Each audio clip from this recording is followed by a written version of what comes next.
Remember when people used to laugh at the idea of a supervillain running for president? I really miss those days.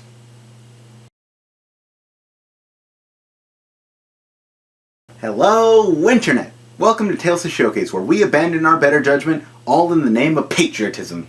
I'm your host, the Watcher of New Earth. Well, Election Day is right around the corner and everybody's sending in their ballots, so I figured we should take a look at one of the most infamous presidential elections in comic bookdom.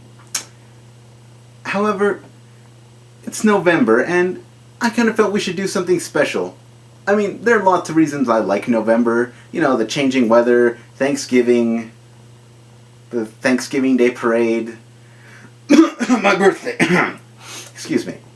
But one of my favorite parts of November is the Charlie Brown Thanksgiving Day special. I freaking love this cartoon. The humor, the heart, the animation, all of it. It really stands as a testament to all my admiration for all animation.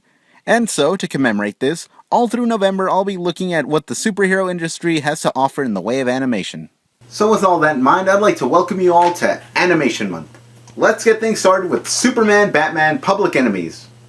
Our story begins by showing off a fallen country, complete with looting, riots, evictions, and militarized police. And given modern day consumerism and the recent push for militarized police, this all seems depressingly realistic. We continue on to find that Lex Luthor is running for president. We are told this by a Daily Show-esque host on TV. I know you're trying here, honestly I do, but all you're doing is making me miss Jon Stewart. Tough times require a tough man, and the tougher times get, the more the voters will realize they need me in the Oval Office. And then when things get worse after that, they'll realize they made a boo-boo. And sure enough, Lex Luthor wins the presidency. Oh, how I miss the days when I could have made a joke about the supervillain winning the presidency.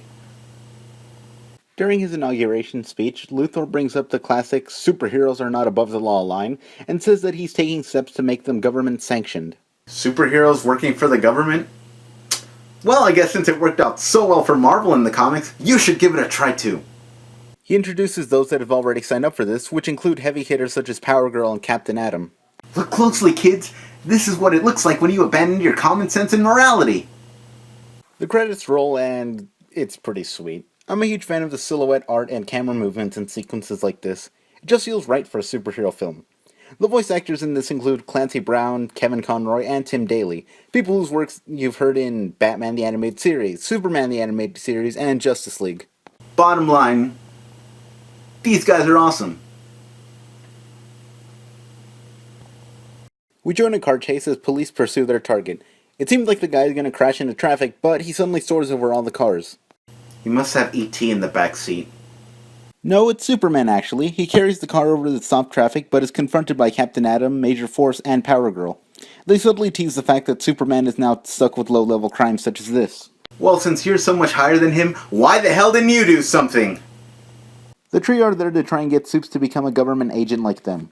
It's been a few months into Luthor's presidency, and he doesn't seem to be doing that bad. The economy's up and running, there are no wars, everything seems great. Superman, however, seems to be the only one with his head on right, as he still refuses to trust Luthor. But, you know, maybe me and Supes are being a little too harsh on Luthor. I mean, people change, right? I mean, maybe he does need a second, or third, or 46th chance. We join Luthor in, I don't know, a science room, where it's revealed that a kryptonite meteor is heading for Earth. His scientists tell him they've got a week till impact. The smartest people and most powerful computers in the country couldn't detect a meteor until a week before it hit? Good lord, we are so boned.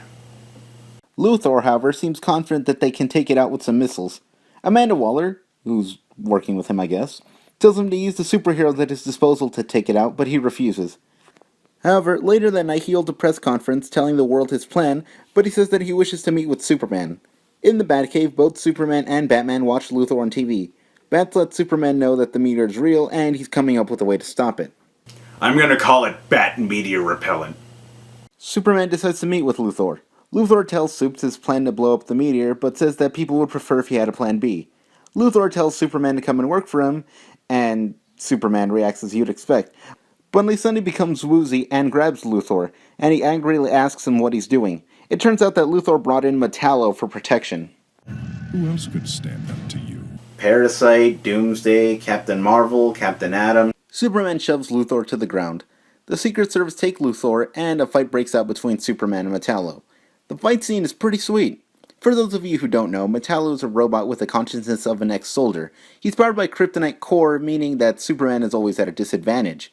This proves interesting at fights, as it's fun to see Superman, actually fight, as opposed to just freeze-breathing the attacker. Anyways, the fight leads to a cemetery where it seems like Metallo's gaining the upper hand, but Batman intervenes. Jeez, it took you long enough. Where the hell were you when he pulled out the buzzsaw?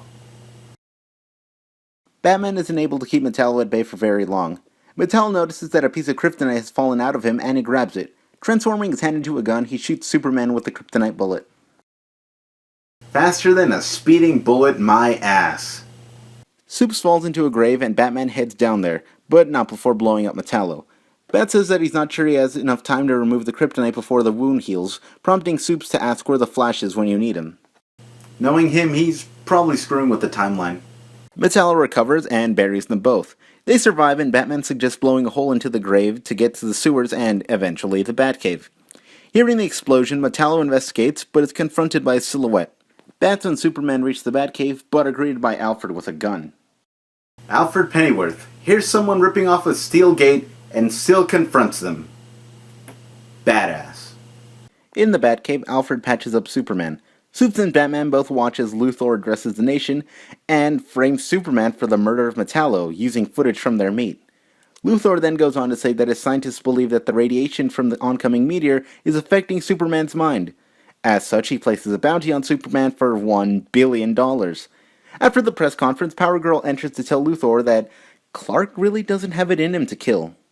Oh, excuse me. Batman and Superman head to Star Labs to find out more about the meteor, but they stumble upon Metallo's body. They learn that Metallo was more than likely killed by a form of radiation, but aren't able to learn anything else when the security arrive, causing them both to flee. Seemingly in the clear, they are suddenly ambushed by droves of villains looking for the bounty. Of course, this leads to another fight scene, and again, it's super fun to watch. The animation is extremely well done, showing the power behind every blow. A lot of lesser-known villains also get cameos, and that's always fun. The fight ends with Captain Atom and his team arriving to formally arrest Superman. Frickin' Tool. This leads to another fight, which kinda feels weird considering we just ended one. That said, this one is pretty awesome too. It's much shorter though, as Superman starts a vortex and flees, taking Power Girl with him. Luthor is reviewing the missile plans when Captain Atom lets him know they got away. Luthor takes it as well as you'd expect. Captain Atom, I have 3 words for you. Finish your job. Superheroes. Lex Luthor has the best temperament. Superman, Batman, and Power Girl talk on the roof of the Daily Planet. Power Girl reveals that despite him being president, Luthor still feels kinda creepy to her. Captain Atom's team returns and, you guessed it, another fight breaks out. This time, even with the good animation, it starts to feel a little repetitive. Batman fights with Major Force, a guy similar to Captain Atom in that they're both living radiation, and Matt confronts him about killing Metallo. Major Force admits to it, and then proceeds to try and kill Batman. Power Girl sees this and rushes Major Force, accidentally tearing through his casing. 'Tis but a scratch. With radiation now leaking, Major Force only has a few minutes before he goes kaboom. Captain Atom, having overheard Batman and Major Force, steps up and absorbs the radiation, preventing a mass explosion. Speaking of explosions, Luthor and company fire the missiles. Unfortunately, although they do detonate, it does virtually nothing to the meteor. See, children, this is what happens when you try to get a supervillain to save the world. Batman and Superman begin to infiltrate Luthor's headquarters, but are subdued by Hawkman and Captain Marvel. And, of course, a fight ensues. Yeah, I guess it's been 5 minutes, why the hell not? Superman and Batman seem to be at a disadvantage until they switch foes, with Batman taking Marvel. Captain Marvel switches back to Billy after a blow, and Batman approaches his seemingly unconscious body. No doubt already planning to abduct him and turn him into Robin. Waller enters Luthor's office, saying that the country's going crazy, but she finds Luthor injecting himself with the kryptonite steroid, which seems to be making him crazier than usual. He's going to let the meteor strike and reshape the world, and then this happens. I need a minute.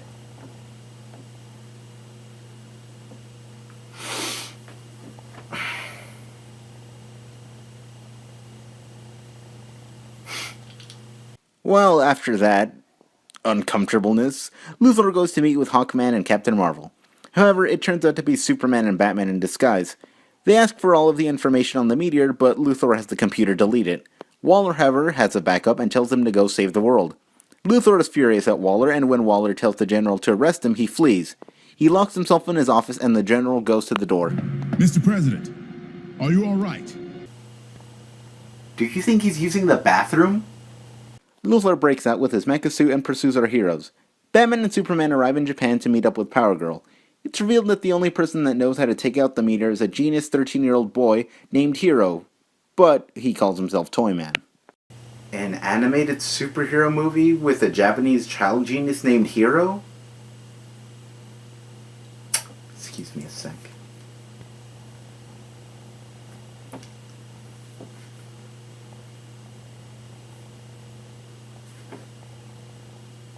Yeah, hello, Disney? Yeah, hi. Hey, Watcher of New Earth here. Hey, can I get through to your legal department? Yes, I'll hold. Toyman plans to guide a rocket he made to destroy the meteor. However, Luthor shows up and, you guessed it, a fight ensues. Kudos, though, on waiting 10 minutes for this one. Luthor manages to take out Superman and destroys Toyman's controls. This leads to Batman having to go into the rocket to pilot it. Look, I'll go along with the whole Batman's the hero we deserve and whatnot, but is he really the hero we need right now? I mean, seriously, where are the heroes that could take out this meteor? Green Lantern, Wonder Woman, Martian Manhunter, what? Did they all take a personal day? Emotional over seeing his best friend rocketing off to his death, Superman finally lets loose on Luthor. Punching him across the globe, Superman is about to land the finishing blow as the rocket nears impact.